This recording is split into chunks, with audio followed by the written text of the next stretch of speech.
Assalamualaikum warahmatullahi wabarakatuh. Salam sejahtera buat kita semua.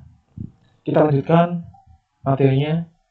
Kali ini yang akan kita lakukan yaitu masih lanjutan dari materi kemarin, yaitu tentang UX Research, di mana UX Research dari semua diminta untuk mengajukan sebuah judul yang akan dibuat dalam bentuk nanti studi kasus atau project mengenai apa saja yang Anda usulkan aplikasinya gitu. Yang kita sudah bahas kemarin untuk pengusulan sebuah aplikasi ini bisa kita dapat dari mana aja ya, dari lingkungan tempat kita berada, dari kita menggunakan aplikasi tertentu di mana sudah ada kekurangan. Nah, sepertinya saya mungkin aplikasi ini deh gitu.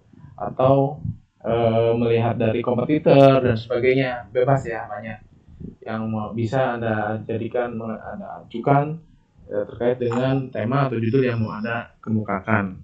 Jadi untuk tema atau judul yang kemukakan bisa dua ya, terserah.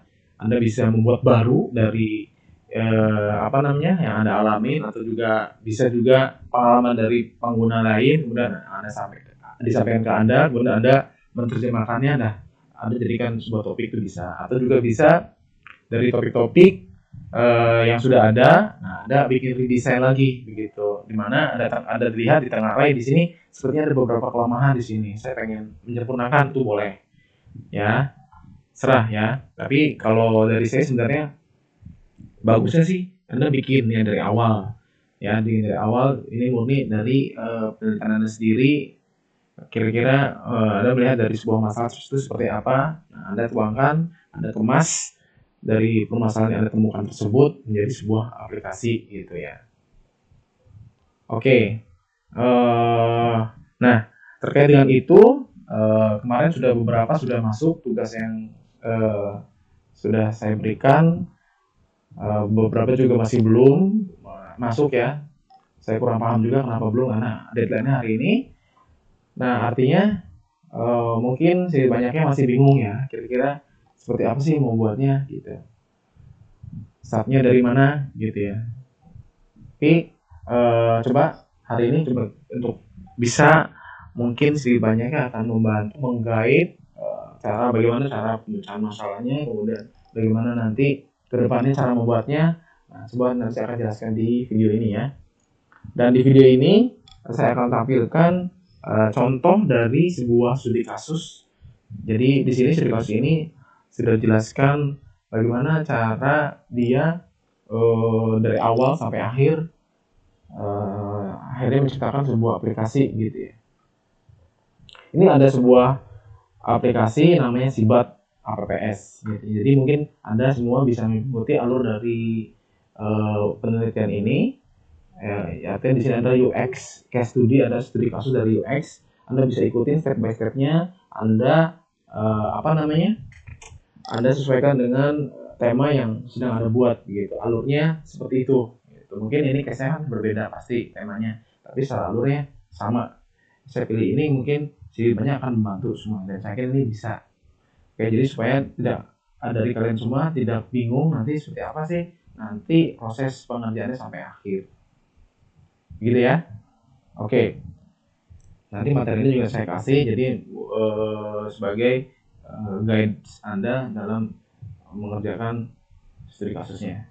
Ini adalah aplikasi case study dari sebuah mahasiswa ya. Dulu dari hasil research tugas akhirnya ya, atau skripsinya. Jadi dituangkan di sini. Ini dari ada ya di belakang profilnya, nanti Anda bisa baca. Ini tentang Sibat application gitu, APPS ya. Jadi yang pertama nanti harus Anda buat yaitu pertama ya ini ya, logo, harus ada logo dulu ya. Jadi nanti Anda buat itu harus juga ada logo. Makanya penting kalau misalkan aplikasi yang Anda buat itu murni dari hasil pemikiran Anda sendiri ya. Jadi Anda bisa buat logonya juga, jadi logo programnya atau logo aplikasinya gitu.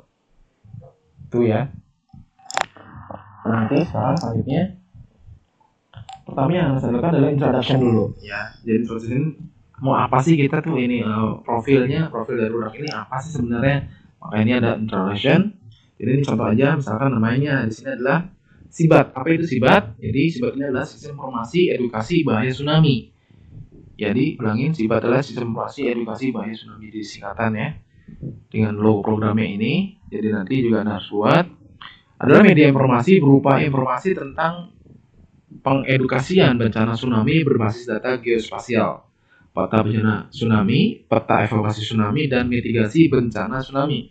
Jadi SIBAT ini saat ini tersedia dalam versi website yang dapat diakses di Sibatu UGM gitu. Jadi ini sudah ada, aplikasi sudah berjalan ya. Jadi dari rancangan yang sudah dibuat sudah langsung diimplementasiin dan sudah berjalan. Oke. Yang pertama ada objek project objektif ya. Jadi alurnya setelah profil dari aplikasi ini apa, ini selanjutnya adalah project objektif. Project ini alurnya project ini memiliki tujuan yaitu mengembangkan sifat dalam versi mobile. Jadi rencananya ini kan sudah ada ya. Nah, kita bikin sekarang ini ada yang dibikin adalah aplikasi dalam bentuk mobile yang sama yang sedang kita susun ya, yaitu kita akan buat aplikasinya dalam bentuk mobile dulu ya, jangan yang berbasis web. Oke, itu ya. Jadi ini project objektifnya. Yang ketiga, metodenya. Nah, rencananya ini metode yang nanti akan digunakan ini, Anda gunakan juga nanti seperti apa metode pakai. Anda boleh pakai metode ini ya. Ini ada 3 metode. Yang pertama ada metode The Elements of User Experience, gitu ya. Yang pertama, yang kedua ada kalau yang 2 dan 3 ini digunakan metodenya hanya untuk proses akhir ya, digunakan untuk evaluasi, begitu ya, untuk mengevaluasi. Tapi yang digunakan Anda untuk perancangan, Anda bisa gunakan aplikasi ini aja, metode ini aja, metode The Elements of User Experience. Nanti saya jelaskan apa itu metode The Element of User Experience itu seperti apa. Jadi di metode ini sudah sangat enak gitu urutannya, kira-kira nanti apa yang bisa Anda jabarkan gitu langkah-langkahnya. Tapi di luar ini juga mau nggak, silakan. Anda mau pakai metode apapun dalam penyusunannya boleh gitu. Yang saya contohkan di sini dengan menggunakan The Element of User Experience. Kalau Anda mau pakai metode ini pun enggak, silakan ya. Jadi yang saya contohkan di sini adalah menggunakan ini. Gitu ya. Jadi metode ini ada 3. Pertama ini untuk penyusunannya, pembuatannya ini menggunakan ini, dan yang 2 ini adalah untuk kegiatan pengujiannya atau pengevaluasiannya nantinya. Yaitu ada UEQ yaitu User Experience Questionnaire, dan satu lagi ada eye tracking time first. Jadi ini penting ya kalau menurut saya ya, Anda kerjakan betul-betul dari studi kasus ini dari Anda semua ya. Nanti bisa juga dari aplikasi luaran dari mata kuliah ini setelah kita selesai nanti di UAS gitu ya. Anda bisa pakai nih nanti sebagai sebagai produk Anda ya, untuk bisa diajukan ke dalam tugas akhir, skripsi juga boleh ya, begitu. Jadi saya harapkan semua kegiatan yang Anda lakukan ini nggak sia-sia gitu. Selama itu betul dilakukan dan manfaatnya positif buat Anda semua ya, bisa, kenapa enggak kita bisa lanjutkan temanya ini, produk ini yang sudah Anda buat di mata kuliah ini bisa Anda jadikan, bisa ajukan menjadi sebuah produk dari penelitian tugas akhir atau skripsi nantinya. Gitu ya. Oke. Itu metode. Kemudian selanjutnya, nah dari poin 1 sudah ya, dari tahap introduction. Jadi ini ada 2 poin, profil dari aplikasinya, 3 project objektif dan metodenya. Lalu kita masuk ke poin 2. Poin 2 ini adalah, nah ini masuk ke dalam metodenya. Ya, metode yang kita gunakan dalam menyusun project ini apa, gitu. Tugas ini apa kira-kira. Nah, kita gunakan metode yang tadi ya, menggunakan metode The Element of User Experience. Ya, jadi ini maksudnya adalah pengembangan desain aplikasi, pengembangan desain antar muka aplikasinya. Jadi gunakan metode ini, The Element of User Experience. Yang kita tahu di sini untuk yang The Element of User Experience ini ada 5 elemen. Oke, nanti ini coba saya tap ya, ada di sini. Sebentar. Oh ini nih. Nah, ini ya. Jadi mengenal metode The Element of User Experience ini ala Gigi Garrett, ini tulisan dari Mas Nanda Brillianto. Ya. Jadi seperti ini ya. Anda baca. Oke. Jadi ada 5 elemen ini. Nah, sebenarnya. Nah, ini step by step dalam kita menyelesaikan masalah, menyelesaikan project dari UX ini ya ada 5 ya. Ada 5 step, 5 langkah, 5 kegiatan ya. Pertama dari strategi plan, scope plan, structure plan, skeleton plan, dan surface plan. Ini sudah sampai selesai. Nah, kita gunakan metode ini untuk menggait kita untuk menyelesaikan masalahnya. Nah, satu persatu coba kita jabarkan ya di project ini. Yang pertama apa nih? Strategi plan ya. Ada 2 di sini sebenarnya, ada user need dan site objective itu apa? Nah, ini ada ya tadi kan ada user need dan site objective. Ini kita di sini dibuat dari ini. Yang pertama adalah elemen strateginya gitu. Elemen strategi adalah elemen paling dasar dari elemen user experience. Elemen ini dibagi menjadi 2 bagian, yaitu tujuan produk dan kebutuhan pengguna ya. Kebutuhan pengguna berarti user need ya. Nah, user need ya. Dan site objective. Site objective berarti elemen strategi, bisa bilang seperti itu. Oke, jadi yang pertama ini ada di elemen strategi ini ada 2 ya, tujuan produk dan kebutuhan pengguna. Oke, kita ke tujuan produk. Jadi kami bersama stakeholder menyediakan informasi tentang edukasi mitigasi bencana tsunami. Berita tentang gempa bumi yang sudah terklarifikasi menjadi gempa bumi yang berpotensi menimbulkan tsunami dan tidak berpotensi menimbulkan tsunami. Jadi ada 2 ya potensinya ya, bisa menimbulkan dan bisa tidak. Dan juga peta tentang kebencanaan tsunami juga ada peta, begitu. Jadi kami bersama stakeholder menyediakan informasi tentang edukasi mitigasi bencana tsunami. Berita tentang gempa bumi yang sudah terklarifikasi. Jadi sudah ada itu, ada 3 ya. Menimbulkan berita tentang menimbulkan dan tidak berpotensi dan tentang petanya. Dan selain itu tujuan produk tersebut juga didasarkan pada produk website. Jadi tujuan produk ini yang dibuat ini sudah berdasarkan reference ya, produk yang sudah ada sebelumnya. Nah, makanya tetap ya nanti produk yang nanti Anda buat itu tetap harus ada influence atau apa ya, contoh gitu ya, contoh dari beberapa aplikasi yang sudah ada sebelumnya yang sama seperti yang sedang Anda buat, begitu.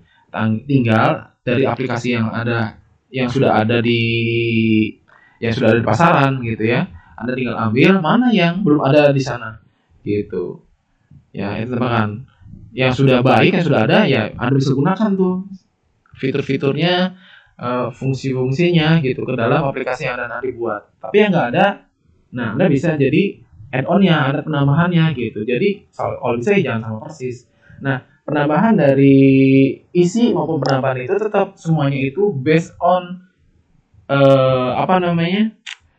dari user research gitu, dari pengalaman penggunanya. Kita harus lakukan penggalian data apa saja yang nanti kita butuhkan dalam pembuatan aplikasinya gitu ya, termasuk dari tadi gitu, mulai dari aplikasi yang ada sama kita masukin dari pengalaman pengguna gitu, yang kita dapatkan dari wawancara nanti ya, masuk sana ada wawancara, kemudian survei online dan sebagainya, banyak ya.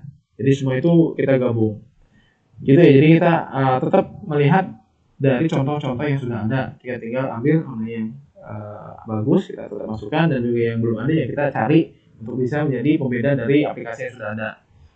Oke, itu ya. Jadi yang sudah ada sebelumnya dengan penambahan beberapa fitur yang diminta oleh stakeholder. Nah, stakeholder ini jadi artinya aplikasi yang sudah ada ini dalam membuatnya itu selain dari UX atau user experience dari yang sudah dilakukan wawancara, juga dari masukan dari stakeholder. Stakeholder ini berarti pemangku kebijakan terkait dengan mitigasi bencana tsunami ini, yaitu berarti BMKG gitu ya. Jadi kita juga harus melaksanakan survei gitu, bukan cuma ke pengguna tapi juga ke stakeholder. Ya, harus kita libatkan juga gitu. Kira-kira kalau mau kita bikin sebuah aplikasi ini, misalkan nih tsunami ini ya, ke pengguna juga ke stakeholder gitu, pemangku kebijakan, dalam ini BMKG. Kita masukin ke BMKG, siapa pejabat yang berwenang, kita ajukan, Pak, saya mau bikin aplikasi ini, kira-kira masukannya apa ya Pak di dalam aplikasi ini, begitu. Seperti itu maksudnya. Jadi semua elemen kita masukin ya, supaya lengkap. Jadi benar-benar aplikasi yang kita buat itu sudah akan mengcover semua kebutuhan dari semua elemen masyarakat gitu ya, tadi dari pengguna maupun dari stakeholder. Oke, itu ya. Jadi tadi ya sudah dibuat sebelumnya dengan penambahan beberapa fitur. Nah, itu tambahan fitur yang diminta oleh stakeholder. Dan untuk dibuat dalam bentuk aplikasi perangkat bergerak. Kan ini misalnya yang aplikasi dibuat ini kan dalam bentuk mobile gitu ya, karena secara website sudah ada, yang mobile belum. Nah, misalnya ini produk ini adalah membuat aplikasi nanti dalam bentuk mobile. Nah, saya merasa bahwa tujuan produk yang ditetapkan juga berkaitan dengan gitu ya. Yang kedua tentang kebutuhan penggunanya. Nah, untuk mengetahui kebutuhan pengguna dilakukan user research. Nah, yang sudah atau sedang Anda lakukan yaitu user research dengan menggunakan penyebaran online survei untuk segmen wisatawan dan user interview segmen penduduk sekitar pantai. Jadi gitu ya. Jadi penggalian data terkait dengan user research ini semua harus kita lakukan. Kira-kira apa? Ya, tapi untuk yang kondisi seperti ini di pandemi ini saya harapkan kita nggak usah feed research-nya ini atau studi lapangan ini nggak langsung turun ke lapangan ya. Tapi saya sarankan sudah menggunakan online semua.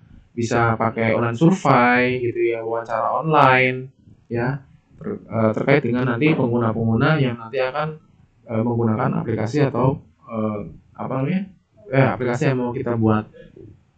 Nah, contoh dalam hal ini untuk mitigasi ini, aplikasi ini si penggunanya adalah si wisatawan ya yang ada di pinggir pantai, karena ini lokasinya di pantai, dan juga user interview sebagai penduduk aslinya, begitu. Ada dua, yaitu wisatawan dan penduduk asli. Itu yang disasar nantinya. Penggunanya ada dua. Aktivitas user research dilakukan selama 2 pekan, katanya 2 minggu. Jadi 2 minggu dipakai untuk kegiatan untuk menggali data, mencari data. Oke, 2 pekan itu di kampus, berarti untuk penggunanya berarti ini pengguna dari dalam hal ini mungkin ini kampus ini ya, Fakultas Teknik UGM juga dimintain surveinya, dan juga Pantai Parangtritis, jadi tempatnya di Parangtritis.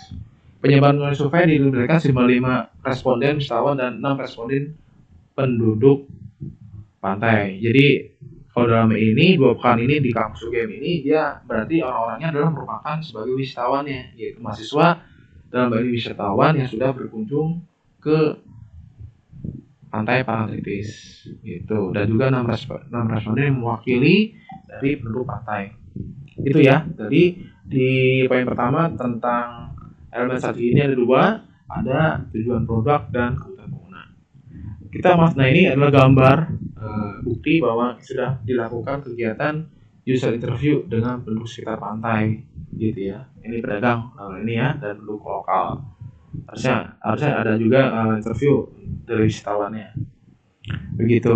Yang nanti Anda lakukan ya jangan seperti ini ya. Tetap Anda bisa masukkan bukti-bukti kegiatan interview ini atau penggalian data ini bisa secara online saja gitu. Misalkan bisa Anda capture screen gitu, bisa lakukan proses misalkan interview lewat Zoom gitu ya, boleh.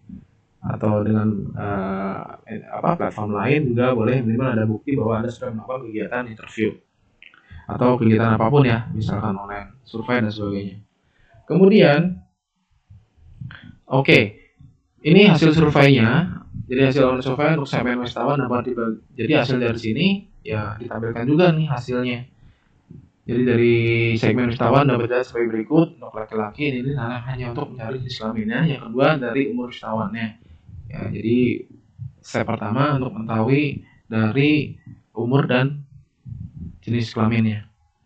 Lalu dari aspek demografi didapatkan insight bahwa responden yang mengisi online survei lebih banyak jenis laki-laki dibandingkan dengan perempuan. Hal ini tersebut disebabkan oleh online survei tersebut di UGM yang lebih banyak berjenis kelamin laki-laki dibandingkan perempuan. Kemudian responden mengisi survei lebih banyak tahun yang banyak. Nah ini sama sih. Ini kelanjutan dari hasil dari kegiatan research-nya ya, user research-nya segini ya. Jadi tetap yang pertanyaannya adalah contohnya misalnya di pemahaman pengguna mengenai edukasi cara melakukan mitigasi bencana tsunami. Ada 2 pertanyaan. Apakah sudah paham atau tidak? Nah, dari 49 total dari berapa? 90 berapa? Ini ada 49 orang menyatakan paham dan 46 orang menyatakan tidak paham. Jadi lebih banyak yang pahamnya. Ya, tapi selisihnya nggak terlalu banyak ya, cuma selisih 3 orang. Oke. Jadi awalnya berasumsi bahwa meskipun wisatawan lebih mudah dalam mengakses edukasi tentang mitigasi bencana tsunami, tapi masih ada wisatawan yang belum paham mengenai edukasi tentang mitigasi. Ya, saya juga berasumsi selisih antara jumlah wisatawan yang paham edukasi tentang mitigasi bencana tsunami dengan wisatawan yang tidak paham tentang edukasi mitigasi bencana tsunami tidak beda jauh. Karena hasil online survei menunjukkan selisihnya nggak begitu jauh juga, gitu ya, sekitar 3%. Oke, jadi hasil ini dijelasin. Kemudian media yang pernah digunakan wisatawan untuk mengakses, ini pertanyaan selanjutnya ya, mengakses berita tsunami atau gempa bumi. Nah, medianya ya, pertanyaan berarti tidak pernah, ya, sekali ada yang beberapa yang nggak pernah ya, mengakses ini. Kenapa? Nggak tahu alasannya. Kemudian ada 2 jenis ya, secara informal dan secara formal. Ya, medianya. Formal ini berarti website ya, website resmi. Kemudian pertama informal, yaitu dari Twitter atau Facebook. Dan lainnya tidak tahu. Nah, dari hasil survei pertanyaan ini terkait dengan media, didapatkan bahwa responden lebih banyak mengakses edukasi tentang mitigasi ini dengan menggunakan media formal, yaitu dalam website. Gitu ya. Padahal pada awalnya ini si penulis ini dia berasumsi bahwasanya kayaknya sih nggak mungkin banyak yang lari ke website, justru orang senangnya lebih senang ke informal, yaitu bentuknya bisa ke Twitter atau Facebook karena ditengarai dengan medsos ini kan pasti lebih cepat gitu. Tapi berdasarkan survei ini ternyata salah persepsi tersebut gitu. Ternyata yang lebih banyak orang mengakses itu lebih banyak kan ke website bukan ke informal. Makanya dibutuhkan sebuah user research ini penting dilakukan daripada kita hanya mengandalkan asumsi katanya pasti lebih banyak ini kan medsos ketimbang website, pasti lebih banyak medsos. Ternyata hasil yang dibuktikan pada saat kita field research atau di lapangan ke user langsung, ternyata yang banyak orang mengakses terkait dengan tsunami ini malah lebih senangnya menggunakan website gitu, bukan pakai medsos. Nah, begitu, makanya tetap harus dilakukan ya, jangan semua berdasarkan asumsi.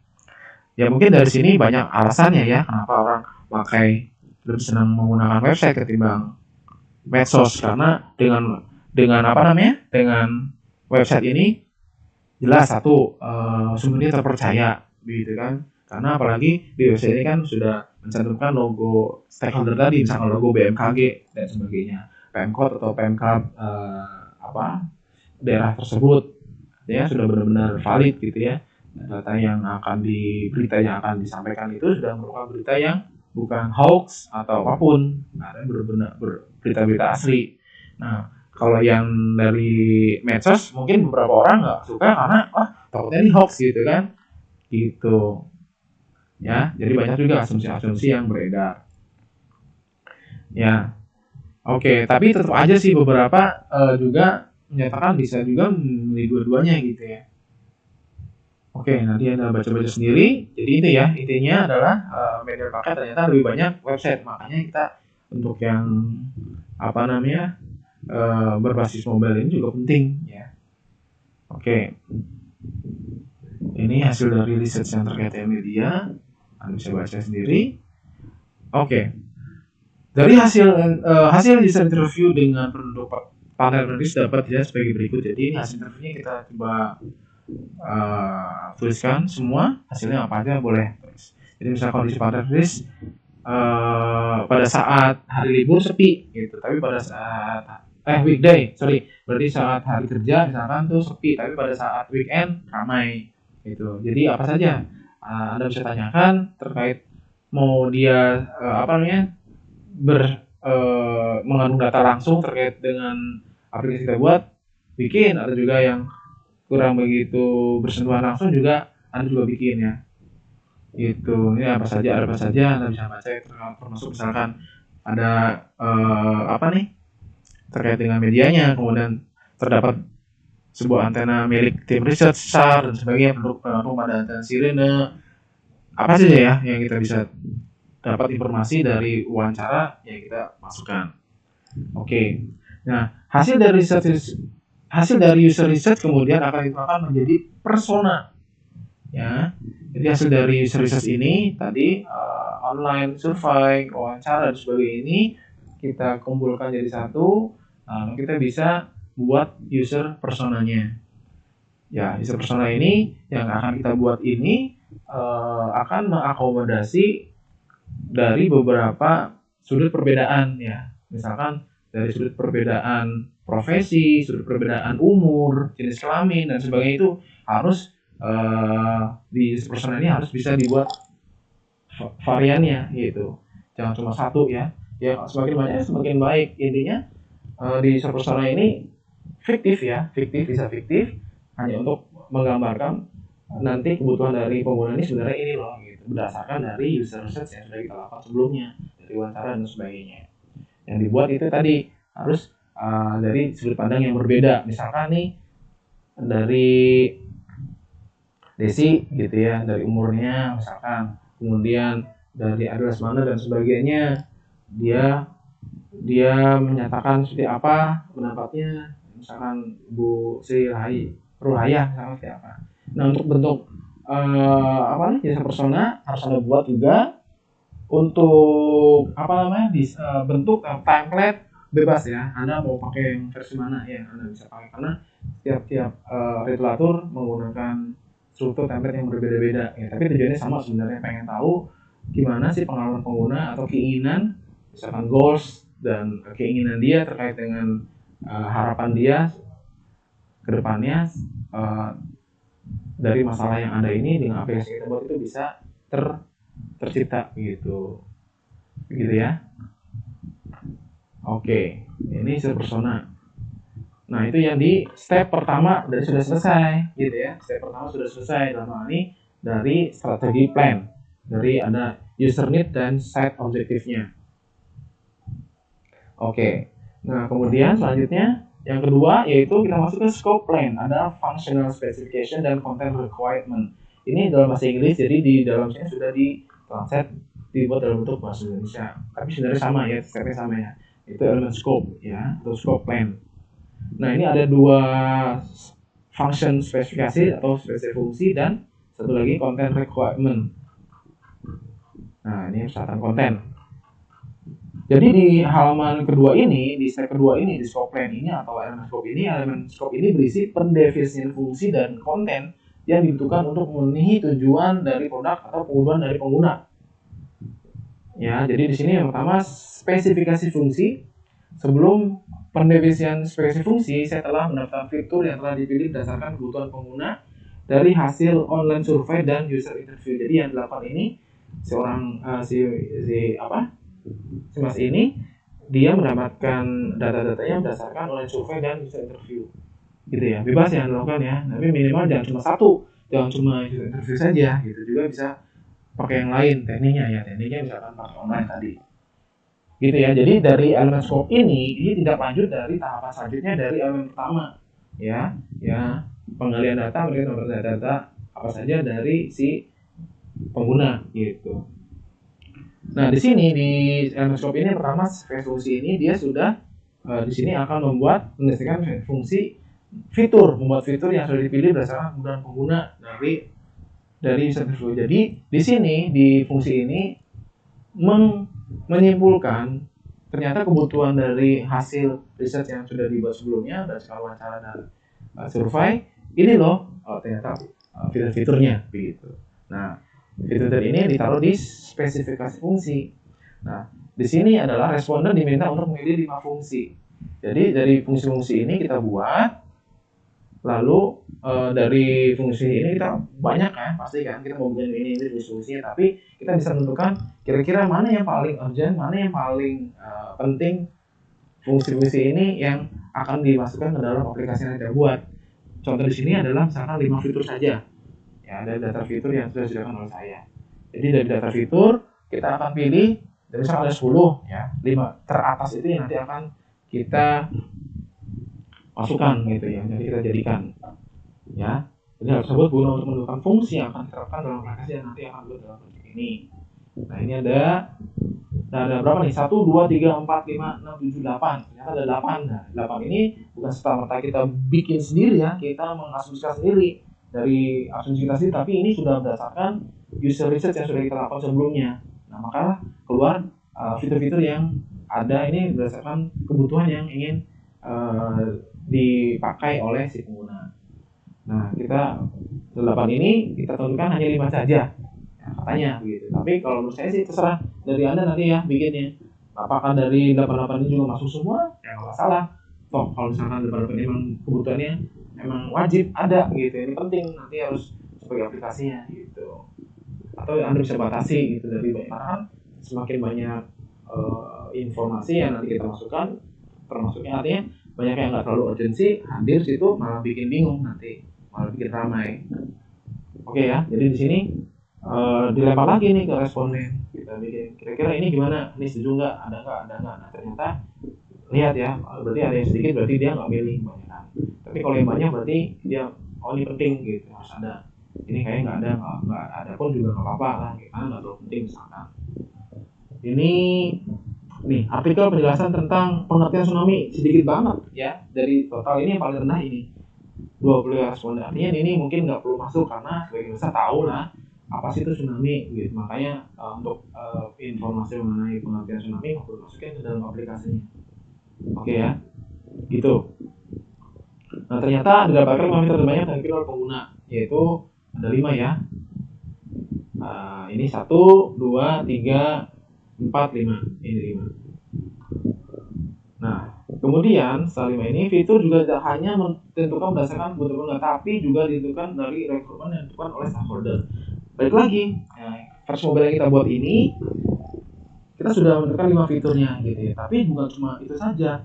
Jangan hanya dari satu sisi, tapi ada sisi lain yang menjadi faktor kira-kira melengkapi lah gitu. Kira-kira dari functionnya apa? Nah, kita butuh dari stakeholder atau pemangku kebijakan terkait dengan mitigasi bencana tsunami ini, itu berarti BMKG misalkan. Nah, kita sana lagi, Pak ini kira-kira dari Bapak mau masukin apa ya Pak? Saya udah punya 5 nih, Bapak bisa nambahin apa? Kira-kira untuk bisa melengkapi gitu. Atau dari 5 ini masih kira-kira sudah betul belum Pak? Atau ada yang bisa di-delete, bisa diganti atau gimana? Gitu ya. Jadi ini ada gitu. Demikian pula sama ya, ada semua ya. Pokoknya terkait dengan pengguna ini semua unsur harus dilibatin, baik pengguna maupun dari kalau misalnya nanti ada bikin sebuah aplikasinya yang melibatkan ternyata ada stakeholder atau pemangku kebijakan yang terlibat langsung. Nah, Anda harus juga sasar di sana, harus ada tanyain juga, minta masukannya juga, gitu ya. Oke, jadi stakeholder menginginkan fitur yang dimasukkan tidak berbeda dengan yang ada di website. Jadi pengennya ya nanti mobile yang kita buat aplikasi ini juga nggak begitu jauh fungsi-fungsi yang ada di website, gitu ya. Karena di website juga kan sudah berdasarkan masukan dari si pemangku kebijakan atau stakeholder. Ternyata sudah hasil dari stakeholder ini akan diterapkan aplikasi yang dibuat dalam tugas ini dapat sebagai. Nah sudah fix sekarang nih. Ada tambahan satu, ini ada video ya. Gitu ya. Video mungkin hadirnya dari website ya. Ini yang kita tambahkan. Kalau tadi kan nggak ada video, ini ada. Gitu ya. Jadi ini sudah muncul kira-kira konten-konten yang akan kita dimasukkan ke dalam aplikasinya. Konten utamanya ya. Oke. Kemudian persyaratan konten masih di step kedua ya.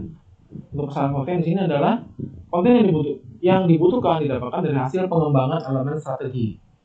Jadi tadi ya, penentuan persyaratan konten ini sebenarnya ditentukan oleh saya dengan mempertimbangkan hasil riset yang dilakukan dari pengembangan elemen strategi, terutama requirement yang diinginkan oleh stakeholder.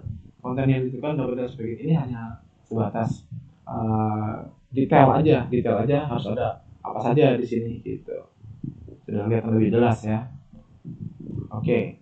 Nah, kita masuk ke step yang ketiga, elemen structure atau di sini adalah structure plan, ada interaction design dan information structure. Nah, di sini sudah masuk ke ranah aplikasinya nih, sudah masuk ke dalam ranah rancangan aplikasinya. Di elemen structure ini atau step yang ketiga ini itu di structure plan. Di elemen structure ini terdiri dari 2 bagian, yaitu arsitektur informasi atau AI dan desain interaksinya. Ya, jadi ini AI-nya dan ID-nya, interaction design-nya dan informasi strukturnya. Keterlibatan hubungan menu-menunya begitu. Oke, jadi spesifikasi fungsi dan persyaratan konten ini telah ditetapkan dengan dalam elemen scope akan digunakan dalam elemen ini. Pertama adalah AI-nya ya, aspek informasinya, atau struktur menunya lah gitu, struktur menu ya dari sebuah aplikasi itu seperti apa. Jadi arsitektur informasi ini dibuat dengan menggunakan closed card sorting. Ini harus Anda lakukan juga nih metode untuk AI ini. Ya, pendekatannya di sini dengan menggunakan closed card sorting. Jadi Anda bikin satu, kemudian menu-menunya ini Anda susun sebuah menu, mana yang menjadi menu utama, mana yang menjadi sub menu gitu dari menu utama tersebut. Lalu menu sub utama selanjutnya menu utama kedua gitu ya. Terus mana-mana menu sub menu dari menu utama dua anggotanya gitu. Lalu kita masukin. Itulah kegiatan dari closed card sorting untuk mendapatkan hasil pengelompokan konten ke dalam kategori berdasarkan persepsi dari pengguna. Penyortiran kartu tertutup dilakukan dengan melibatkan 16 partisipan. Nah, ini juga harus ada 16 ya dari pengguna. Ya pasti pengguna yang sudah familiar dengan aplikasi. Yang pengguna yang masih belum pernah pakai aplikasi kita jadiin responden untuk bisa menyusun close card sortingnya. Jangan ya. Jadi konten yang terdapat pada kartu didapatkan dari daftar persyaratan konten, sedangkan kategori penyortiran kartu bisa dari spesifikasi fungsi yang sudah diterapkan dalam pengembangan elemen scope-nya. Ini contohnya, gitu ya.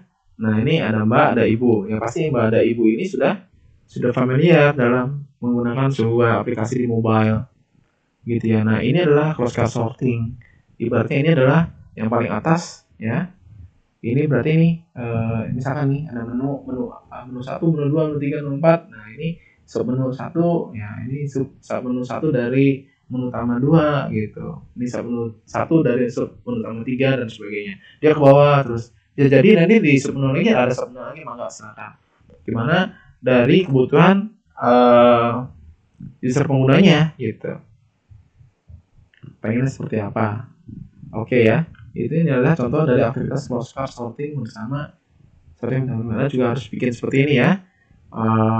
Misalkan dengan pendekatannya dengan menggunakan closed card sorting, atau juga bisa dengan pendekatan ada bisa cari literatur lain boleh. Tapi yang intinya adalah ya harus ada di AI ini harus ada kegiatannya apa gitu yang dilakukan. Oke, kemudian didapatkan hasil informasi dari AI ini sebagai berikut. Nah ini hasilnya seperti ini. Saya zoom. Nggak jelas juga ya. Nah ini aplikasi awal. Nah ini informasi berita real time gempa. Jadi ada 1, 2, 3, 4, 5, 6 tadi gitu. Nah yang kita butuhkan sebenarnya elemen-elemen submenu di bawahnya. Nah kita bikin beberapa informasi biar nanti si pengguna yang akan memasukkan kira-kira saya butuh ini. Nah lalu kita masukkan di mana bagiannya. Gitu ya. Ini adalah informasi arsitektur dari aplikasinya. Lalu kedua adalah desain interaksi. Nah desain interaksi ini kita melakukan pendekatan dengan menggunakan use case diagram. Bukan cuma use case diagram, ya nanti ada bikin pendekatannya kelanjutan dari use case diagram itu gimana? Nah, berarti ada lagi nanti apa? Activity diagram dan sebagainya ya. Itu harus ada. Oke. Itu cara dari interaksinya. Selain membuat use case, saya juga membuat diagram flow. Nah, ini kan ada flow-nya, diagram flow-nya, Anda bisa pakai, harus ada juga diagram user flow yang berfungsi untuk memperhatikan alur penggunaan aplikasi. Diagram user flow berisi kategori tempat yang sudah dilakukan dengan menggunakan arsitektur informasi. Selain itu, dalam diagram user flow juga terdapat user input interaksi yang harus dilakukan terhadap aplikasi, seperti swipe, scroll, ini penting, gitu ya. Ini tekniknya apa yang mau dipakai? Ya, jadi selain itu dalam diagram user flow juga terdapat input interaksi yang harus dilakukan terhadap aplikasi, seperti swipe, scroll dan touch misalkan. Ini kasih keterangannya. Ini pakai tekniknya apa nih? Swipe apakah scroll apakah touch. Dan dalam cek ini saya membuat 2 buah desain aplikasi terbuka yang nantinya akan dibandingkan dalam user experience dan usability testing, sehingga juga diperlukan 2 buah diagram user flow. Nah, luar biasa ya. Tapi terserah Anda mau bikin 2 atau cukup ini aja saja nggak masalah. Jadi kalau Anda bikin 1, pada saat nanti kita lakukan usability testing atau testing apapun yang digunakan, bisa A/B testing dan sebagainya terkait dengan interaksi desainnya atau user experience-nya, ini bisa langsung diganti begitu ya, langsung diganti, langsung bikin lagi, level lagi, langsung bikin lagi sampai benar-benar sesuai apa dari keinginan dari beberapa pengguna. Oke ya, itu user flow, dan server untuk desain term KB. Jadi ada dua, dia bikin dua sistemnya. Anda bisa pelajari ini ya. Jadi tadinya mungkin di sini nih, dia ada tidak nih, ada decision maker lagi, ternyata samping. Nah itu terakhir, lanjut ada elemen skeleton di sini, informasi desain. Nah ini di sini bikin apa? Bikin wireframe ya, wireframe. Nah ini nanti saja sebenarnya, kita nggak kesini dulu. Nah batasan kita baru sampai sini. Target saya sih sebenarnya nanti Anda bisa sudah langsung ke tahap ketiga yang ini, terkait dengan elemen structure. Tapi kalau Anda nggak cukup juga ya cukup sampai sini nggak apa-apa. Gitu ya, poin 2 ya, poin 2 sudah ada ide-ide mengenai fungsi-fungsi dari aplikasi yang nanti Anda buat. Gitu. Tapi kalian akan mendapat apa namanya, privilege lebih ya dari saya, gitu ya. Bila mana Anda sudah bisa melampaui dari poin 2. Jadi wajibnya adalah sampai 2 step kedua saja, wajibnya sampai nanti di 2 minggu ke depan, gitu ya. Tapi kalau misalkan dari 2 minggu depan Anda sudah sampai masuk ke tahap ketiga, itu luar biasa, gitu. Nanti kita selanjutnya dari kita ini masing-masing untuk minggu depan dan selanjutnya kita lakukan proses asistensi ya. Asistensi, jadi masing-masing kelompok sudah langsung konsultasi dengan saya. Anda kirim, lalu kita ACC ya. Asistensi dengan saya seperti apa gitu. Jadi teknisnya nanti ke depannya seperti itu. Jadi belum nggak ada materi dulu, kita fokus di sini, kegiatannya yaitu kita asistensi. Oke ya, jadi Anda bikin lalu kirim ke Edmodo, sorry nanti gimana ya? Ya di Edmodo saja boleh, nanti saya bikin assignment-nya, Anda bisa upload di sana. Ya, nanti saya buka, nanti saya kontak kapan kira-kira kita mau bahas, kekurangan lebihnya saya bikin catatan dulu terkait kelebihan dan kekurangan yang sudah Anda buat, kekurangannya apa, kita diskusikan gitu ya. Kayak kurang ini deh, kayak ini sudah bagus, sudah cukup, tinggal nanti seperti apa. Gitu ya. Oke. Jadi ini sudah sampai sini, sampai 3 saja. 4-nya sudah masuk ke rancangan ya. Ini dibutuhkan beberapa software nantinya ya untuk bisa buat ini gitu, kayak wireframe, kemudian kita bikin sudah langsung nanti ke di sini sudah jelas sudah masuk ke user interface-nya ya, ke UI desainnya gitu ya. Nanti ini sudah kemungkinan sini kita bikin ini setelah UTS ya, setelah UTS kita bisa lari ke sana ke aplikasinya. Dan terakhir setelah jadi semua lari ke pengujian. Nah terakhir step terakhir ya, sebelum puas nanti kita lakukan pengujian terkait dengan aplikasi yang sudah buat ya. Pengujiannya tadi ada 2 ya, yaitu pengujian dengan apa nih, bisa di atas ya, ada UIQ sama dengan eye tracker gitu. Ini juga sama, UIQ seperti ini sudah ada, Anda bisa pakai ini, dan eye tracker sama. Ini sampai terakhir tuh sudah lengkap. Ini luar biasa nih, menurut saya sih ini bisa jadi alternatif, menurut saya ya, alternatif buat kalian semua yang pengen jadi tema-tema dari penelitian yang sudah ada itu terkait dengan UI dan UX. Begitu ya. Oke, mudah-mudahan ini bisa dipahami, tapi ini Anda bisa baca sendiri, tapi nanti juga saya akan bahas soal terkait dengan step yang ke mana, kayak yang 3, 4, 5 ya, 3, 4 sampai belakang sampai ke pengujian gitu ya. Tapi yang kita fokuskan sekarang hanya di pertemuan 1, 2, dan 3 ya. Nah, harapan saya Anda bisa 3, tapi kalau misalnya Anda sampainya di step kedua ya nggak masalah ya. Dalam perjalanannya kita harus tetap melakukan asistensi, mana yang kurang lengkap, mana yang sudah cukup gitu ya. Itu saja mungkin mengenai teknis dari pembuatan case study atau project yang Anda buat dari mata kuliah ini, dari based on dari ini studi kasus dari sebuah penelitian yang sudah dibuat sebelumnya oleh Mas ini di bawah, oleh Mas Nanda Brillanto. Dia saya dapat ini dari artikel Medium. Anda banyak banget di sana, Anda bisa masuk ke Medium saja, di sana bisa banyak banget informasi terkait dengan UI dan UX. Jelas ya? Nah, itu saja yang bisa saya sampaikan. Bila ada yang belum paham dan ingin tanyakan lebih terkait dengan project yang Anda sedang buat, langsung bisa tanyakan di grup atau bisa juga japri WA saya. Kita bisa langsung interaksi di sana ya, kita diskusi terkait kendala atau apapun yang ingin Anda tanyakan. Itu saja, mudah-mudahan bisa dipahamin untuk kesempurnaan dari aplikasi penyelesaian dari tugas case study yang sedang kita lakukan. Terima kasih. Saya akhiri. Selamat pagi ya. Assalamualaikum warahmatullahi wabarakatuh.